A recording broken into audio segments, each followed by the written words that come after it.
What's up, everyone?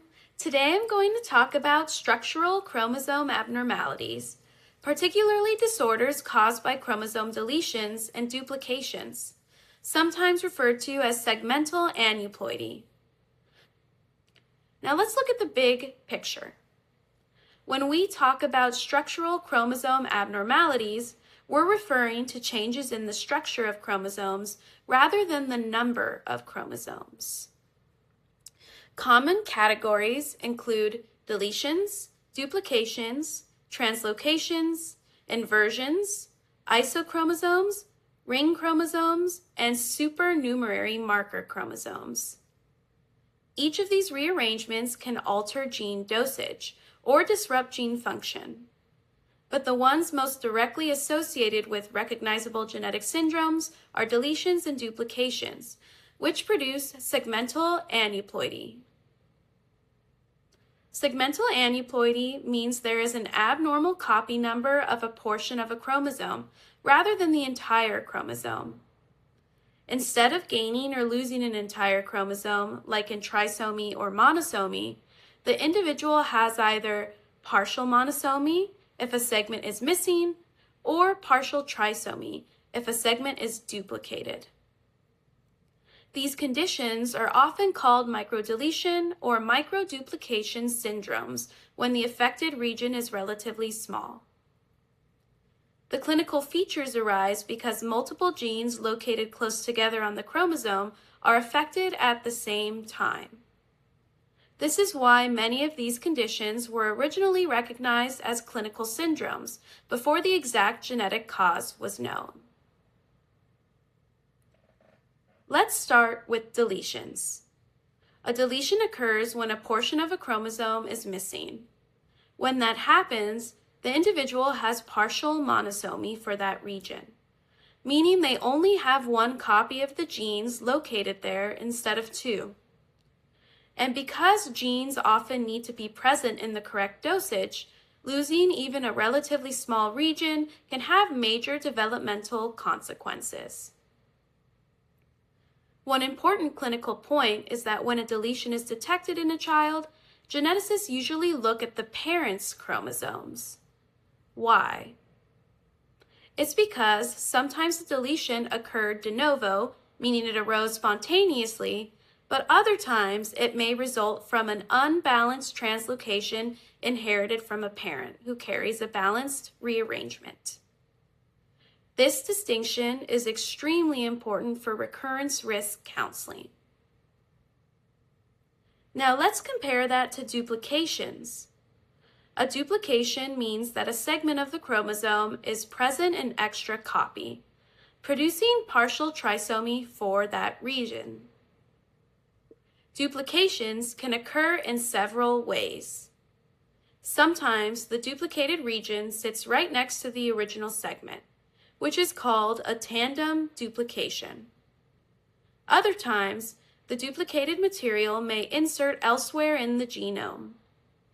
Just like with deletions, whenever a duplication is detected in a child, clinicians often evaluate the parents because the duplication could originate from a balanced rearrangement in one of them. Another structural abnormality you may encounter is a ring chromosome.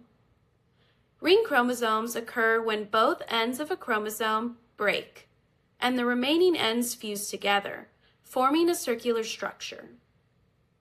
This process usually results in terminal deletions, meaning genetic material from both chromosome ends is lost. Most ring chromosomes occur sporadically, and the phenotype can vary widely. Some individuals have significant developmental differences, while others may have milder or even minimal clinical findings. Because the exact breakpoints can differ from person to person, each ring chromosome must be evaluated individually. Next, let's talk about inversions. In an inversion, a chromosome segment breaks off, flips around, and reinserts itself. There are two main types. First, we have paracentric inversions, which occur entirely within one arm of the chromosome. And second, we have pericentric inversions, which include the centromere. Individuals with inversions are often phenotypically normal because no genetic material is gained or lost. However, problems can arise during meiosis. When homologous chromosomes pair during meiosis, the inverted segment forms a loop structure to align properly. If crossing over occurs within that loop, it can produce gametes with duplications and deletions, which can lead to miscarriages or children with unbalanced chromosome rearrangements. Now let's talk about a very important structural rearrangement, Robertsonian translocations.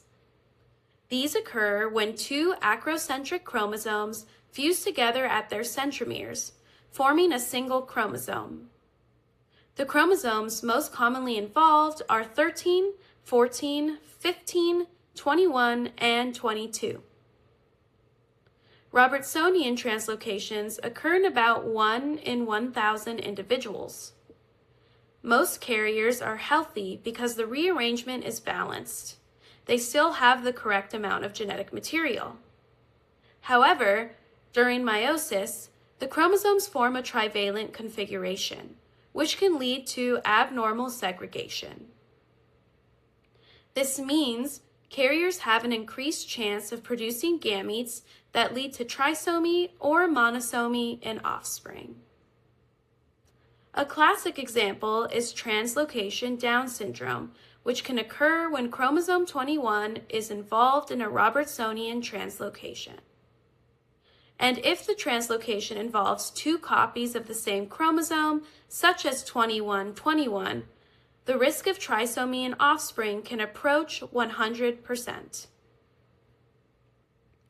Now let's briefly talk about two classic deletion syndromes.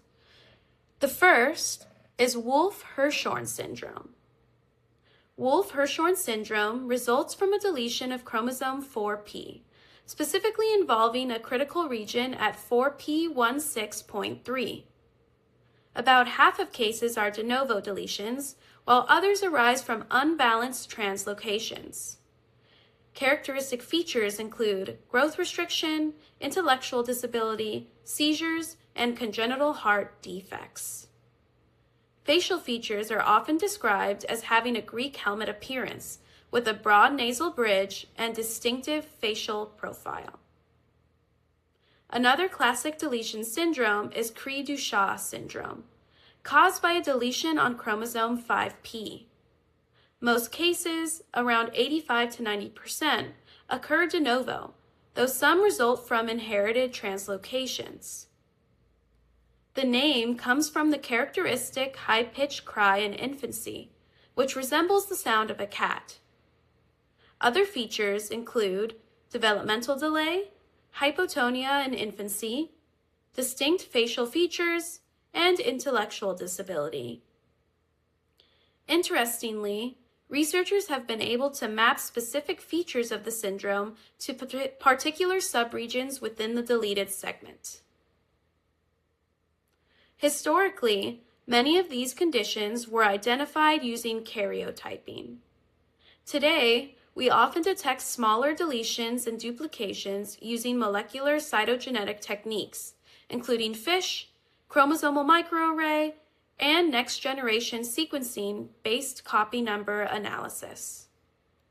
These tools allow clinicians to detect microdeletions and microduplications that may not be visible on standard cytogenetic analysis. If you step back, the major idea tying all of these conditions together is gene dosage imbalance. Whether it's a deletion, duplication, or unbalanced translocation, the clinical features arise because the body now has too few or too many copies of certain genes. Understanding the mechanism helps explain both the phenotype and the recurrence risk. And that's your review. Hit that like and subscribe button for more quick study tips, and I'll see you next time.